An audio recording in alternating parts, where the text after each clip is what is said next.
Okay, welcome, ladies and gentlemen, to another episode of Sean's Green Room podcast.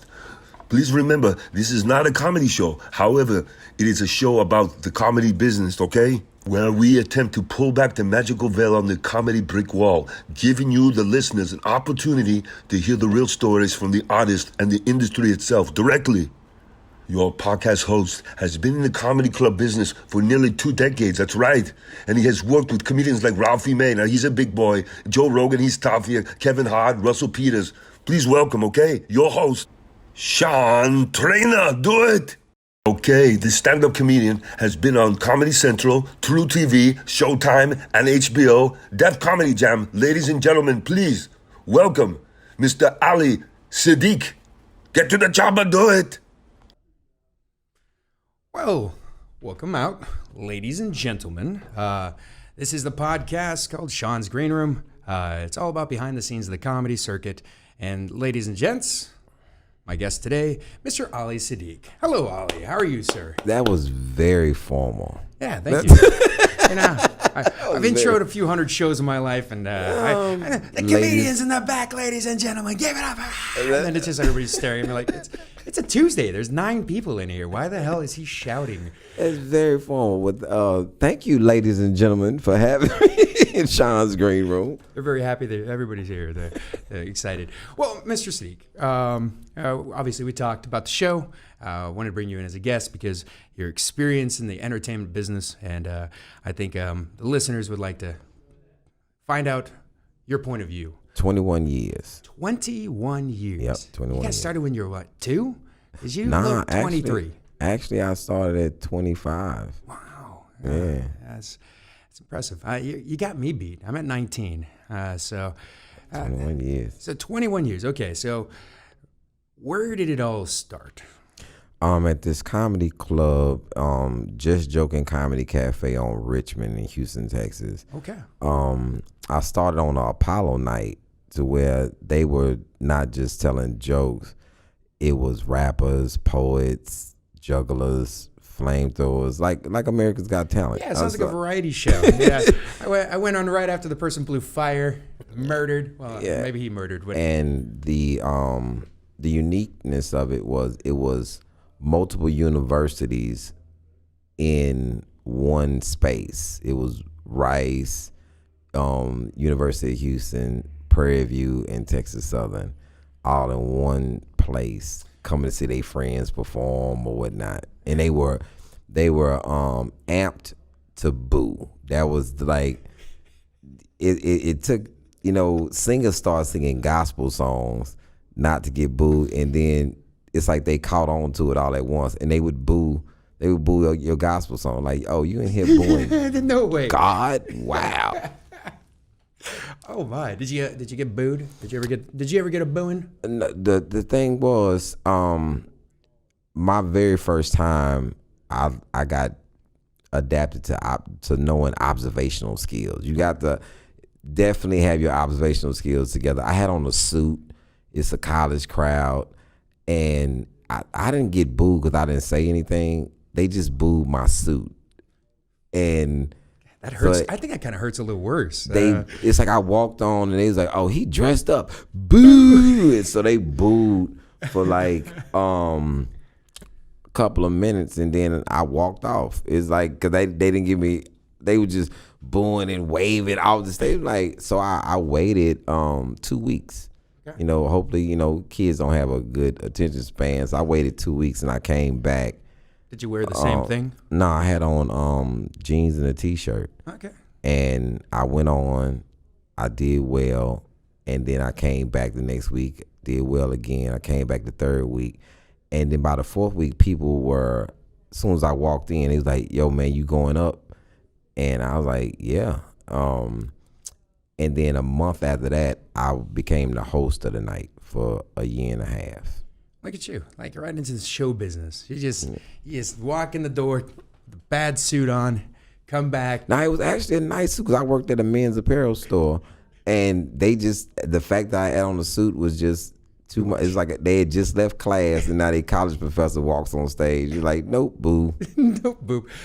Boo. Go that way. Get out of here, Professor Ogilvy. Oh, very Very fun. Okay, so Comedy Road. Obviously, you're familiar with the road. Yeah. It's a joyful piece of the comedy circuit. You want to get famous, you gotta move around the country and go hit some cool venues and some unique venues and some terrible venues. Yeah, definitely add the terrible venues. Yeah, in quite there. a few of those, I'm assuming. When it comes to the road, sometimes you have to do it by yourself. Sometimes you drag another comedian with you. Sometimes you guys are moving from one city to another with the same crew. Any interesting road stories? It's so many. Over 21 years, I have so many stories. One takes me back to, I'm gonna do a old story from when I wasn't with some famous people, and then I'm gonna do a story when I was with actually some famous people. So I am on the road and I'm going to San Antonio, Texas all the time. Like all the time I'm going to San Antonio, Texas, just getting it's playing this horrible venue that I liked playing. Actually, it was so bad, but I liked being there because it was like this old club with this huge dance floor, and the space was huge, but people would be in there, maybe like 40 people in a place that hold maybe like 500. But you get an opportunity to still do what you trying to learn how to do. Right. And this guy didn't pay us. And like every time, or just no, this one particular time he did not pay us. And this was the time that we rode down there and we needed the money to get back. It wasn't like we had money to get back. It was like, no, sir, you gonna have to pay us this time. That little bar is over towards the E. That waiting to next week, which you always settled up good. No, we can't wait. And I was upset. I was definitely upset because I was like, yo, how we gonna get home? And my friend was like, we gonna steal some of the liquor. I said, that don't even make sense, man. Because what we gonna do? Put the liquor in the gas tank? We gonna sell the liquor? So now I gotta sell liquor to make the money? No. You got a second job, a part-time job, a just to get back part-time job home. to get back at 1:30 in the morning. You gonna sell a bottle of liquor? It's all about a business plan. It's all about the business plan. We had no plan. Yeah, We had sound like no plan, and it was just a bad experience, man. And that was my first time not getting paid. So I started making him pay half before we came. I'm like, yo, send me $50. I'm only getting $100 for the whole night. I'm only getting $100 for the whole night. I got at least send me $50. an investment from them. And it would cost him back then. It cost him like $17 to send us $50. So it's the punishment all the rest of the venues would have to. Is it the same person that you would pay ahead of time? Yeah, same person. Oh, then that And makes then sense. he started managing the comic. Oh, okay. We gonna leave him unnamed. So then the funniest thing that ever happened to me on the road is this lady. We are in Baltimore, and this lady, she's in the green room. It's me, a very famous comedian, and this lady, she's coming in the green room and she's getting drinks. So now she's in the green room, drunk, passed out when we're getting ready to leave to get our bags and whatnot. And she wasn't part of the crew? She wasn't part of the crew. Rudy, she was just someone that just was coming in, getting drinks, and she pouring her own drinks, got bottles in the room, pouring her own drinks, and she's told no, she's with no one. And we walk in the room and her dress, she's on the couch and her dress is slightly up. And we like, yo, we gotta try to get this lady out of here. Yeah. So at first we just set her up. Right. And I was like, can't really leave this lady just sitting up in the green room. So then you can technically, but you don't want to. Oh no. On the floor. Oh no. She rolls off the couch and falls on the floor. And we trying to pick her up. And it's like her body is just like falling apart. Yeah. And we're like, and then there's another one, our crew member was trying to come in the room, but he's nasty. He's like, he peep in the room. What y'all doing? Let me see. I'm like, no, we not doing anything. We're not doing what you would do. We're doing the right thing. We're trying to get this lady, and then she wakes up and slaps both of us. I was like, like, and goes back and passes back out. Oh, she just woke up just enough, that energy, and then that is totally Slaps both of us in the face. We was like, man, what just happened? Yeah. And so we told the people, we was like, hey, look, she's in there. None of us touched her. Yeah. Well, technically, my face touched her, but she touched my face. Technically, she touched us. Yeah. And I want to press charges if she wakes up. If she wakes up, I definitely want to press charges. Man, I had never been slapped by I've never been slapped, period, but then never by a drunk woman that I'm trying to help. Yeah, no, never the help part. No. Like the help, you wake up and slap us, and we vowed never to tell. That's why I'm not saying his name. We just like, yo, look, we're not going to discuss this. Ever. But we laughed to ourselves, but we like, never. And while we was trying to pick up, I said, remind me to never bury a body with you, because we laughing. We're terrible at this. We're laughing, and I'm like, this lady is falling apart. I can't. It was like a sack of potatoes with no, like the thing wasn't tied, and you just trying to hold all of them. It's like a sack of mashed potatoes. It was so terrible. That sounds. That's a green room. Oh, the green room. A lot of chaos happens in green rooms. Oh yeah, a lot of chaos happens, and that's the thing, man. Etiquette about a green room. I think that nowadays, young comics don't know the proper etiquette of a green room. The green room is actually for the headliner. Correct. And unless he invites you in, it's not your place to be in there. Yeah. It's not for the host. Yeah, it's find some other corner to go hide in. Yeah, it's not for the middle. No. Because and I explain this to people.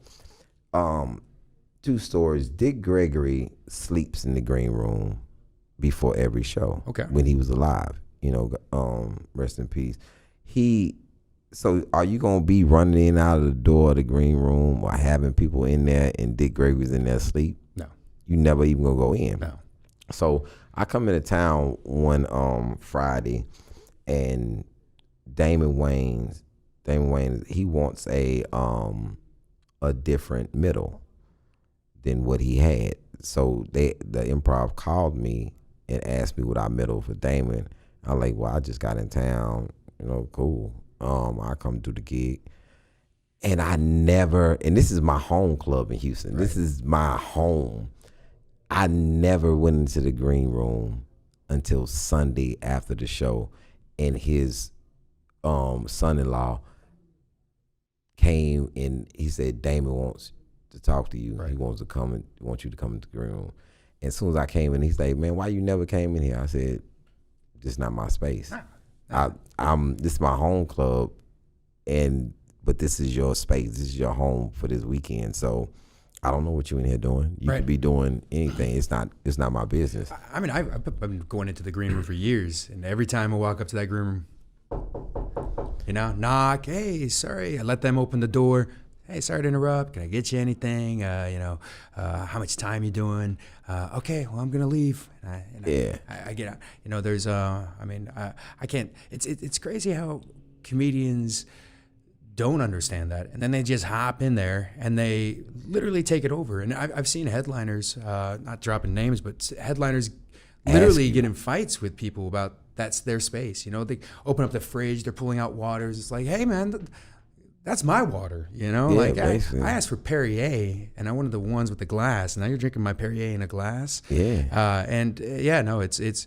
We were just talking about it, I think, last week about especially local comedians, not they've been in the green room, one time ever, and now they just feel like they can walk around the whole club and go anywhere they want.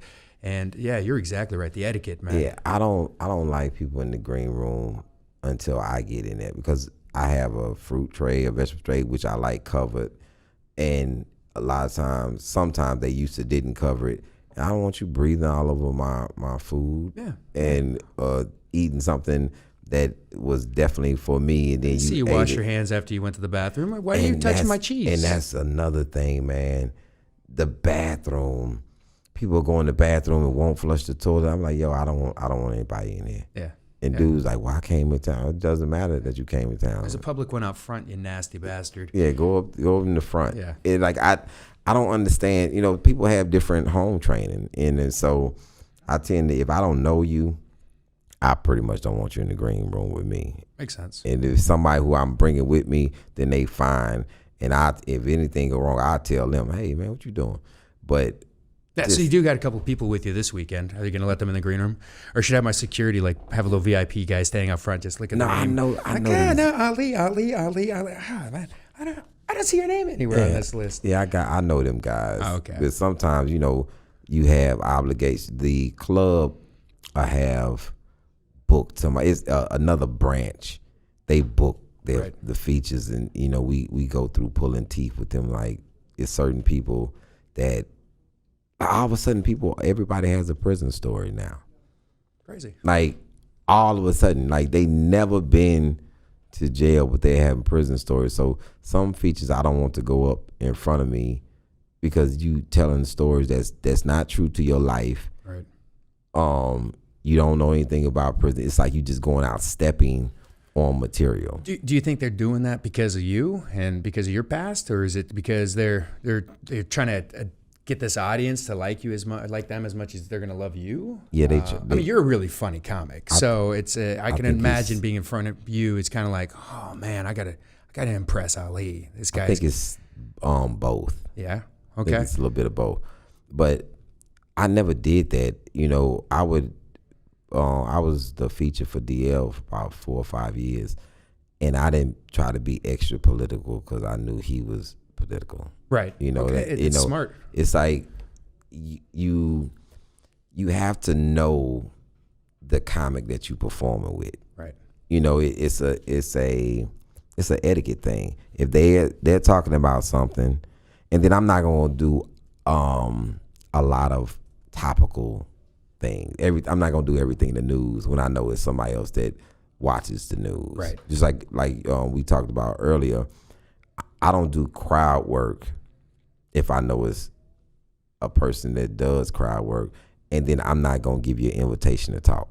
Right. My job is to kill all the talking. Right. That's you're taking a bullet. You're trying to make sure that this show is perfect for him. I was a great host, man. When I was a host, I was a great host. A lot of people always requested me at the Improv, like, yo, man, I want Ali to host for me. Because I knew that the show wasn't about me.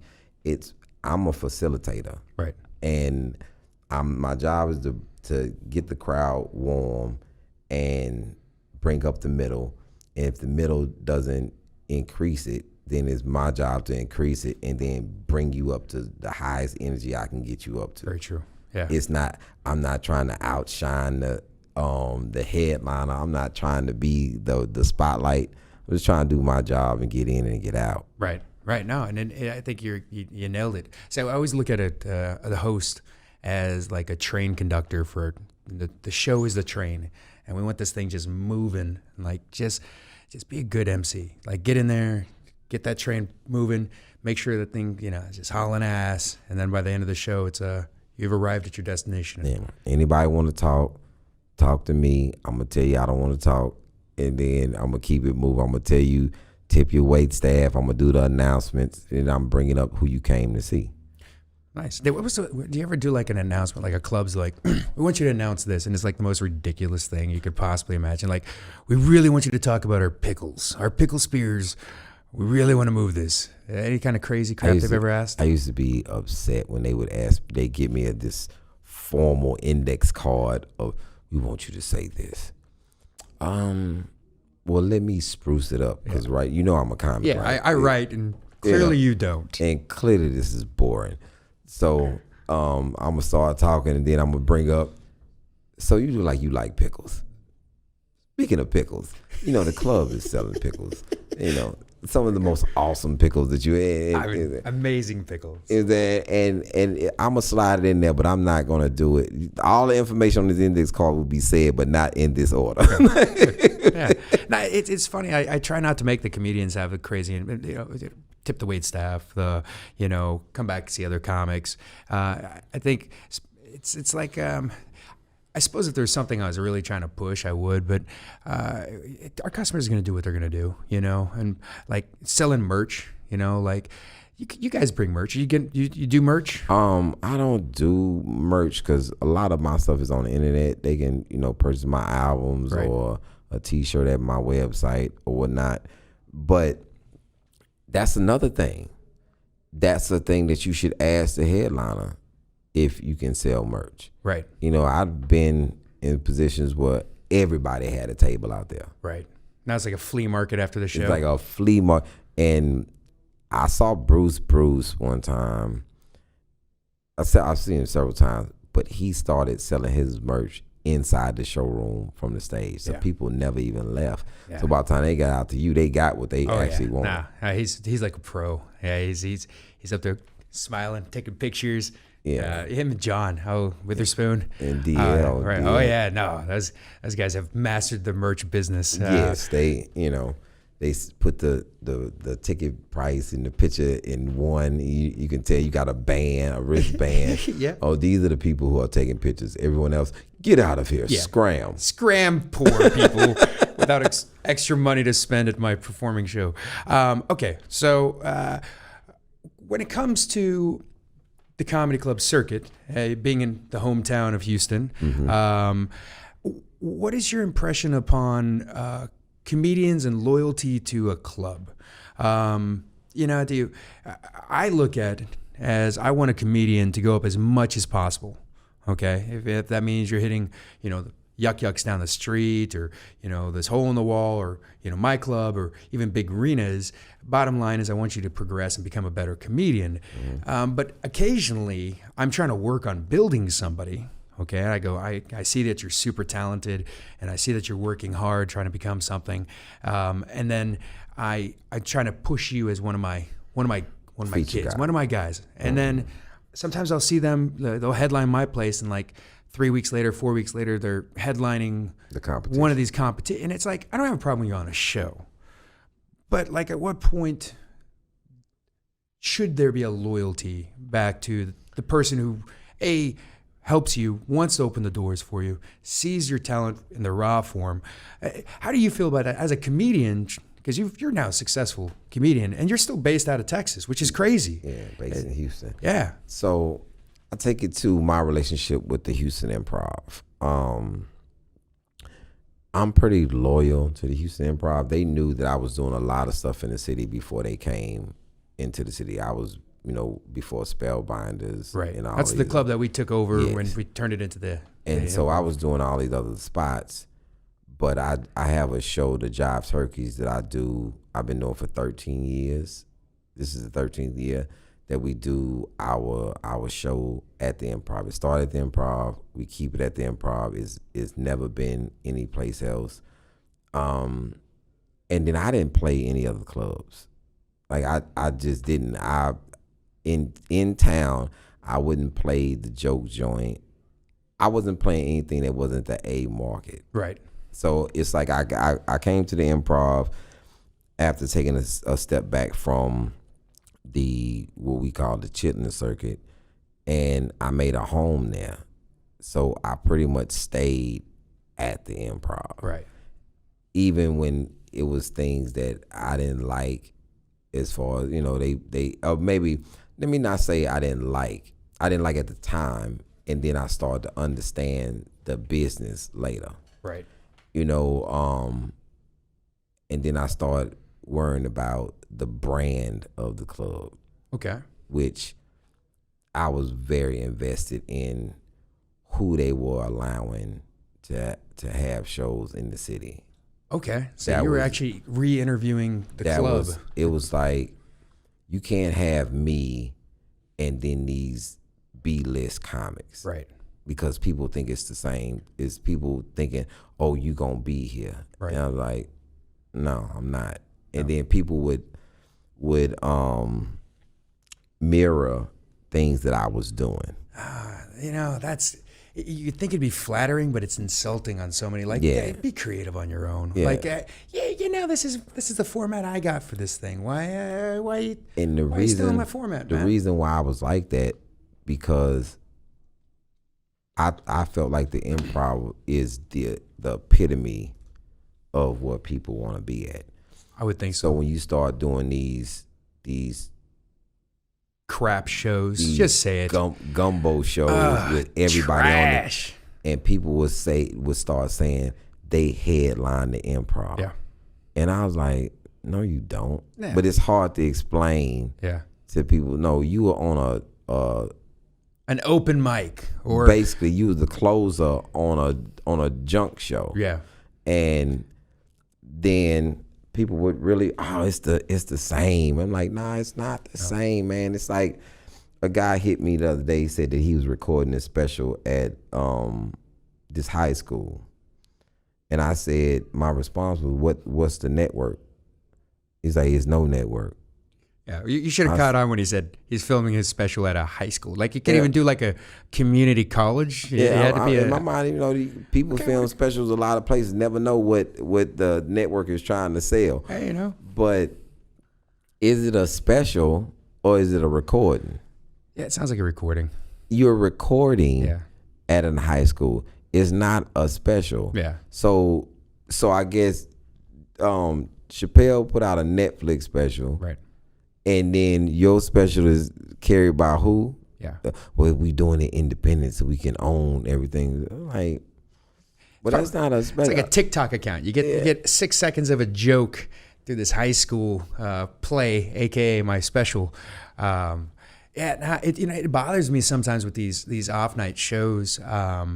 I'll put something together like a showcase or something, and then occasionally I put somebody in there. I've seen the video; they did well in the video. I haven't seen them personally, but someone vouched for them. And then they go up there and they eat it, and they're just terrible. And then the next day I see somebody had taken a picture of them in front of those 6 letters. Yeah. And they're just like, oh yeah, and I'm just looking I was like, at the improv. oh no. Like I have no problem with you being there and ruining a show. Like thankfully you only got 3 minutes to ruin. But then you're gonna put that picture up when clearly you're not qualified. That always hurts my feelings. There's a little piece of me that falls apart every time I see some trash comedian using my bricks and my 6 letters. Yeah, it's like if you like the open mic. This is the thing. I think I was very upset with the open mic at the Houston Improv because I was doing the open mic and my mic wasn't open. That was the whole thing. People knew the difference between the open mic at 6 something. That's right. Your show was first, and then there was an open mic that followed it, right? They was behind. Right. I was like my show started at 8:30. You basically brought in a good crowd, and they just rode your coattail of that open mic. The open mic was one thing, and my show was for pros who were working on things, right? And getting, because it's no pipeline for young comics. No. It's like you had an open mic, you had a bunch of open mics, but where do the pros go right to get to stretch their legs? Yeah.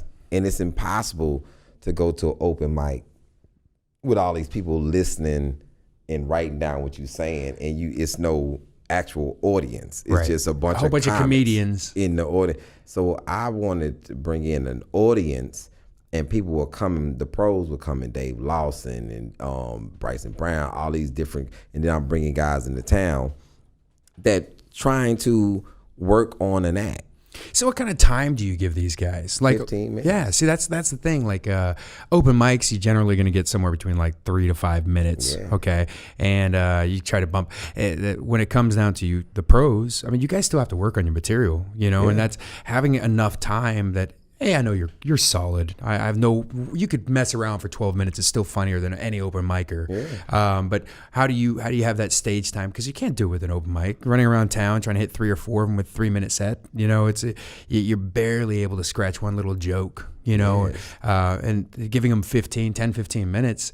That's a great amount of time to really work on. Some guys 20 minutes. They coming in and they actually working on something and. They're not intimidated by me because I'm coming up working on my next 15 minutes, my next Next 20 15. minutes, and then Wait, you actually work on this? This doesn't just come naturally. Like you just not. this It's just like here's an hour special, and like day before you're like, oh, I think I want to talk about cats. That's what I want to. the thing is, I'm very what is the word? Strategic. Yeah. And how I was doing that show, so people didn't know I was coming in. I'm working on 8 or 9 minutes. But in 20-minute segments, I'm working on a couple of bits. Okay. And then once they see him, they were like, "Oh, this is when he worked on it." I was there when he was just cradling this joke. Yeah, baby. when it just started, and I needed that time. Right. And so I feel the effects of it now that I write, and now I work out more stuff on a show. People are like, well, he does a different show every week. Every show, that's because something I didn't get a chance to talk about at 8 o'clock, I'm gonna talk about at 10:30. Right. So how long does it take you to, let's say, write an hour of material? Oh man, to write an hour, it takes me approximately about a week and a half. It takes you work for a week and a half, and you write an hour's worth of material. That's kind of godlike. That's pretty intense. That's your brain just is nonstop thinking comedy. Is that it? That's what's happening like all day? Actually, it's comes from me being able to write a speech. Okay. I can write a speech, and Did you take like a speech class or like a? Nah, I actually just started writing. I would talk so much, and people were like, well, man, I want you to come speak. And then I would write down all these talking points and what I'm going to say. But now I write it in just categories. Like, I'm going to talk about this, I'm going to talk about this, I'm going to talk about this. So it may be 5 bits, and it's going to take me an hour to lay it, the construction to it, and finding the right words to kind of merge everything together. The continuity of the joke. I don't want to start here and then skip to something. No, I want to go Through A, this. B, C, D, E, and get it together. And so by the time people see it, they were like, okay, well, it's solid. It's a solid thing. And then I'm still tweaking it as I go. But I've seen like it seems like sometimes with jokes, there can be like 10 different ways you can say it, and they're all good. But there's like 1 or 2 ways with this key word that you go, oh man, this is the word I need to put in this joke because I can now eliminate 4 other words because this one word is so powerful.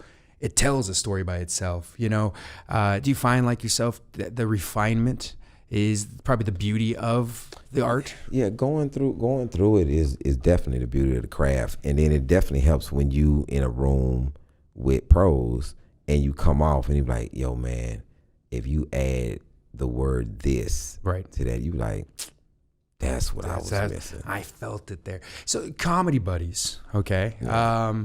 Do you have comedy buddies that you rely on, or is it just whoever you're with? No, I actually don't go. It's like this is the weird thing. It's a comedian named Dave Lawson, and this goes back to 2008. I had already taped Comedy View a couple of seasons, but in 2008 was Def Jam. And I went to LA and everybody was going up doing their sets but me. And I was like, no, I'm not going to do my set because I don't want nobody to change what they doing. Just do what y'all doing. I called Dave and I ran through the joke on the phone with Dave. Okay.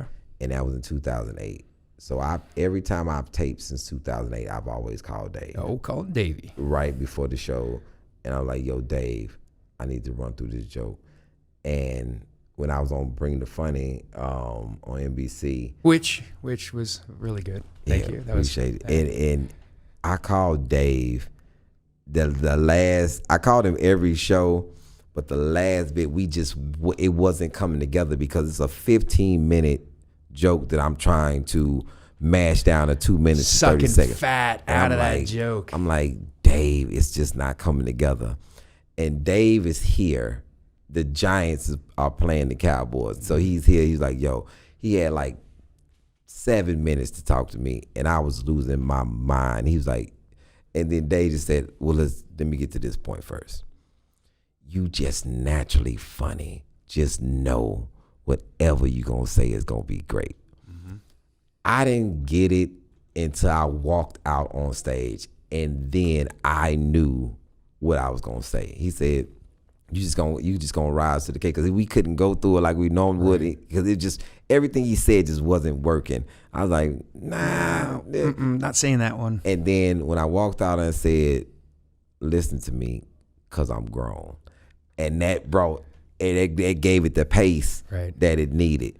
And when he saw it, he was like, man, I was gonna tell you that. No, you wasn't gonna tell. You ain't gonna tell me that. You're lying. I'll still put you down in the credits, but we both know that wasn't true. When I take my Comedy Central special, Dave was the warm up. Okay. And he was like, yo, man, we in a real prison.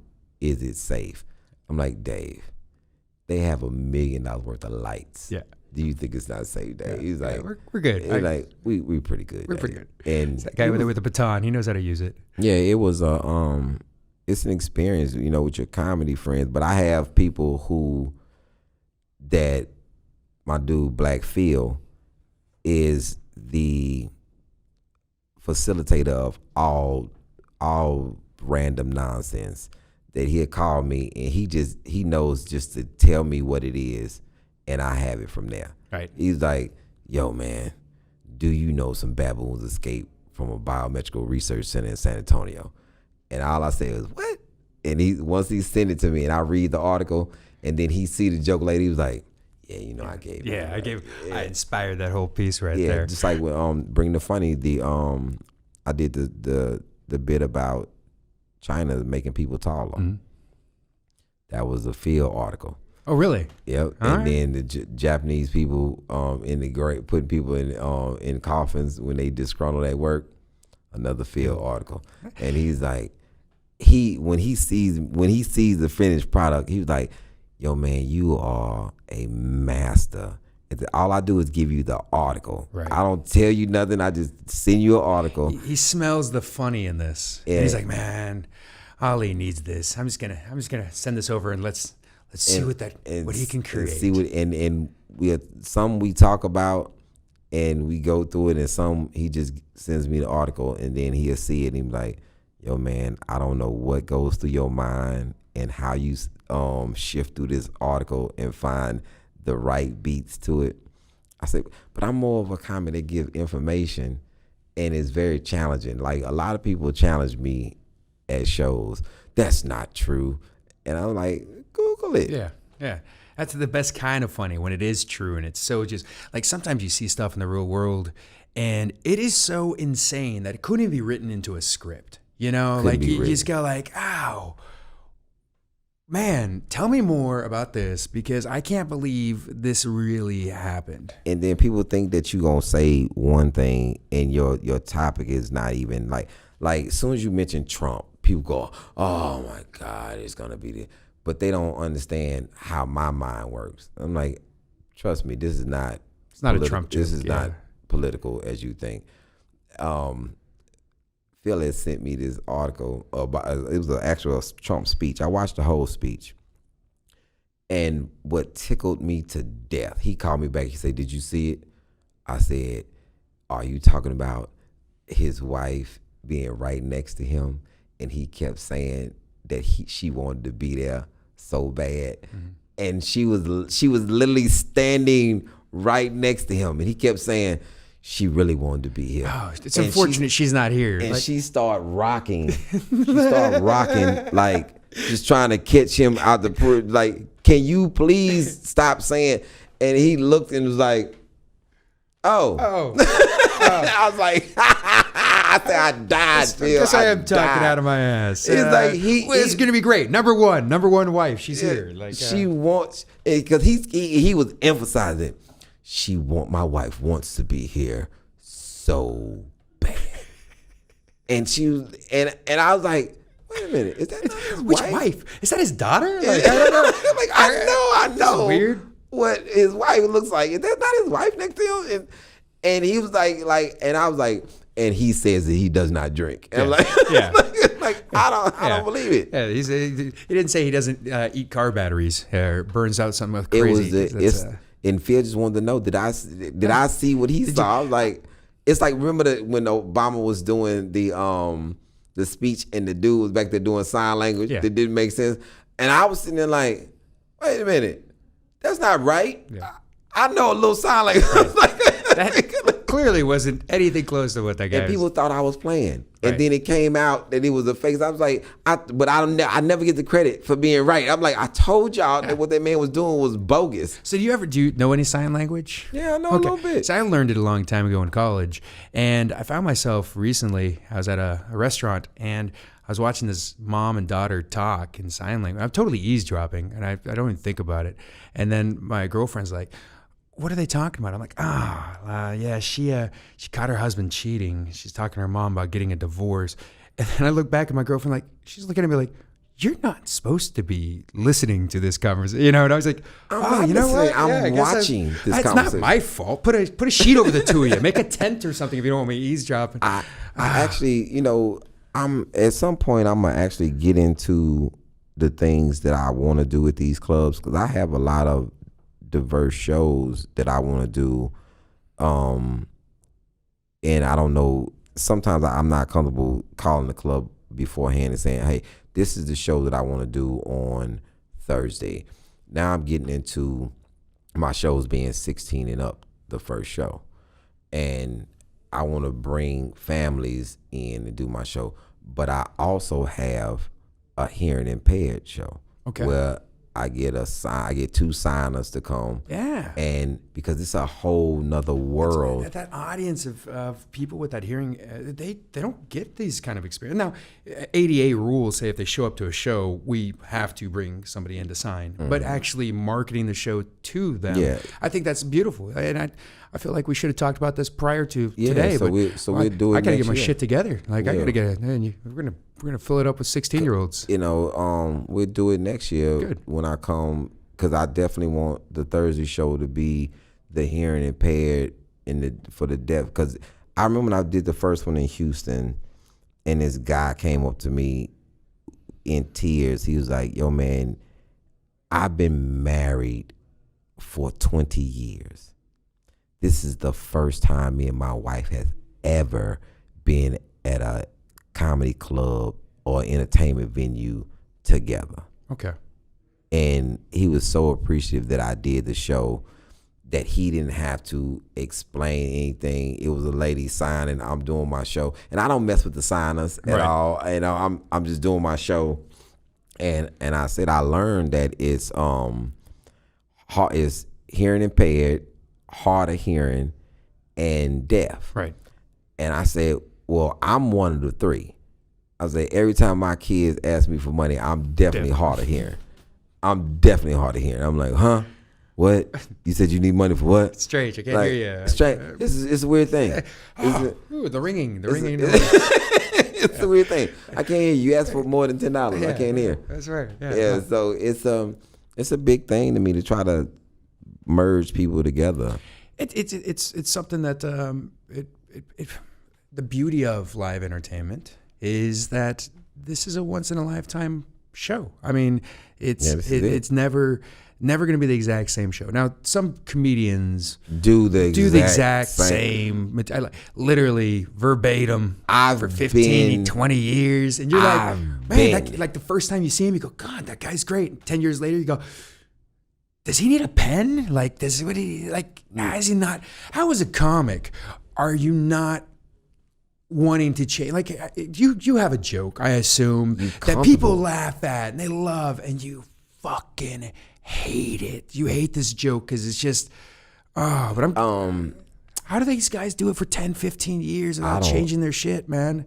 I don't know. It's like they a singing group. They just sing the same song. But I've been on a show with a particular female comic who did not change one word.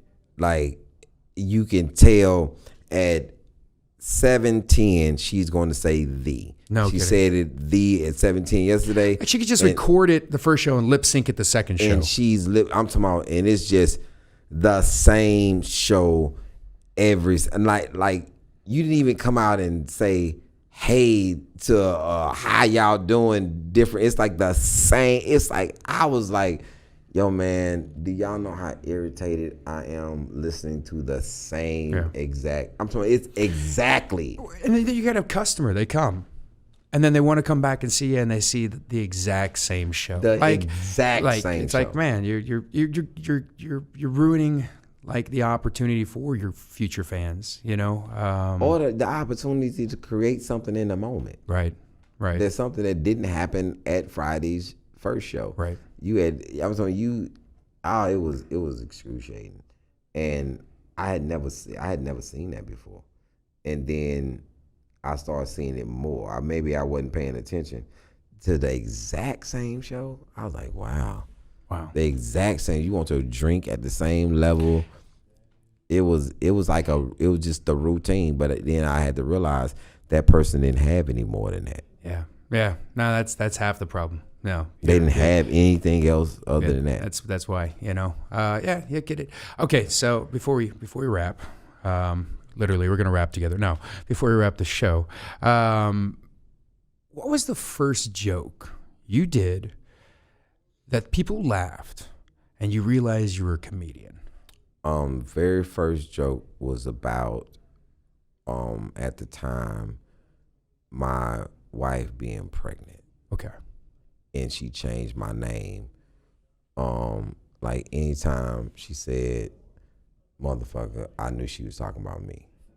Like anytime that was said, I knew it was me. It wasn't a question.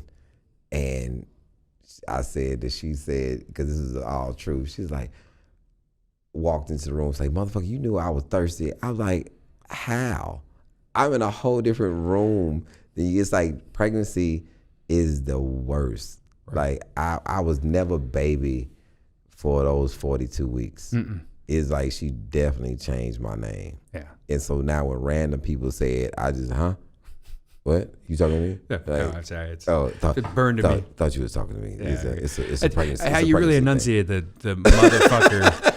You know, you really need to go up instead of down with the motherfucker, because it's like a PTSD. It's burning my little good. So that was the first one out of the gate. That was the first joke I ever wrote, and that was the first one I ever did. And you were a comic, and then a month and a half later, you're holding down a open mic, and look at you. Yeah, see that was on an actual show. What people were coming. It wasn't even. So this wasn't that open mic thing, or the. Nah, it wasn't at the Apollo night. This was at an actual show, because I never forget this. I'm at Just Joking, and before I became the host, the owner of the club came, and my best friend used to DJ the club, and I'm about to walk on. It's Apollo night. This crowd is rowdy. They have booed like maybe 6 or 7 people, and I know I'm about to go up here and deal with they butt. And soon as my foot was on the first step, my best friend grabbed my arm. He was like, hey, look, no pressure, but the owner is in here, and she says if you do good tonight, she gonna put you on the weekend. Ooh. Yeah, no pressure. Thanks, man. I was like, what? No pressure? Yeah, no, that's all pressure. Like, this is the epitome, sir, of pressure. Yeah. And I walked on, and I'll never forget it. It was U of H's football team was in the front booing people.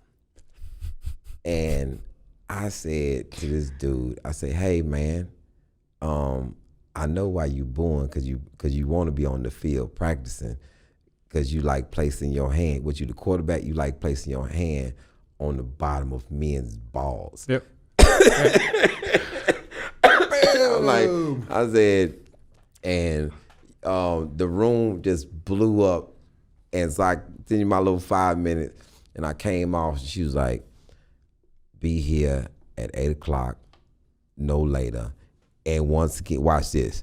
Now I had on t-shirt and jeans, said, and don't dress like that, be dressed up. Well, there you go. And so I'm on the weekend, and I came out and I did that joke. I did the joke where I used to get body slammed, where I would actually do a flip. Wait, you had a big act out flip on the stage? Yeah, but it was in the middle of my set. It wasn't even like at the end. It was like 2 minutes in. I'm like, yo, let me tell you something. If you get body slammed in a fight, you lost. It don't matter what happens after that. You lost. Like you got body slammed. Your whole body was off the ground. And then I would do this suicide, like from breakdance, I would boom, and I'd be on the ground, and I'd just be laying there. And I'm like, somebody take me to the hospital. then I finish, I do the rest of my set after that. And all people can remember, like, yo, did you see him do that body slam joke? And like, now I'm way too old for it now. I'm like, I couldn't do that joke to save my life, but. We'll just CGI it one time. We'll just we'll put it up. We'll pretend it happened. Hey, Mr. Ali, thank you so much. Oh man, pleasure Appreciate was it. all mine. Hey, man. well, I appreciate you coming to town and coming to the show, and I hope you have a wonderful week. And we can't wait for you. Any big things happening around the corner we need to make sure people know about? Oh, my prison manual album is coming out. I did an album. I released the album on August the 20th was the special. I released it, Bigger These Bars. That's available, but I also have a new album coming out October the 11th.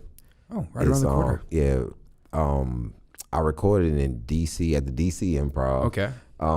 With 800-pound gorilla, so it can be pre-ordered and all of that. Yeah, it's a pretty nice album. I like it. Is this your favorite right now? Nah, my favorite is still my first album. Okay.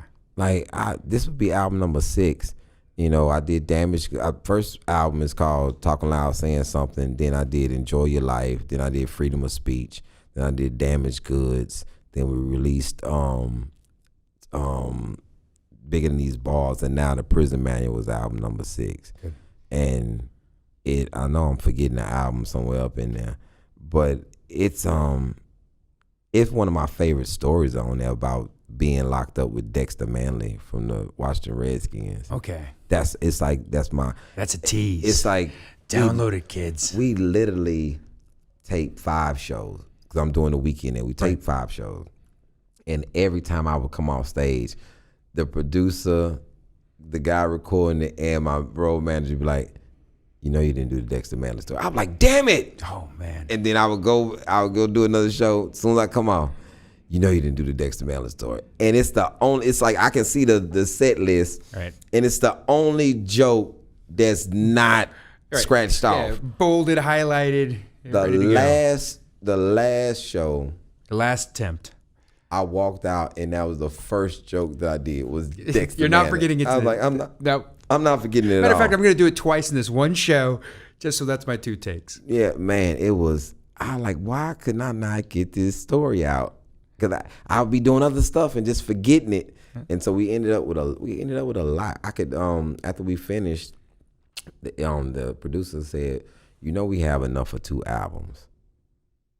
I was like, what? And he's like, yeah, we have enough for 2 completely different albums. That's how much material that you were doing. I was like, did I get Dexter Manley on that? Yeah. Did you get that take? That's all I want to make sure. Oh, once again, Mr. Ali SIDDIQ, thanks for coming out. Pleasure's all mine. I'll see you soon. Bye, guys.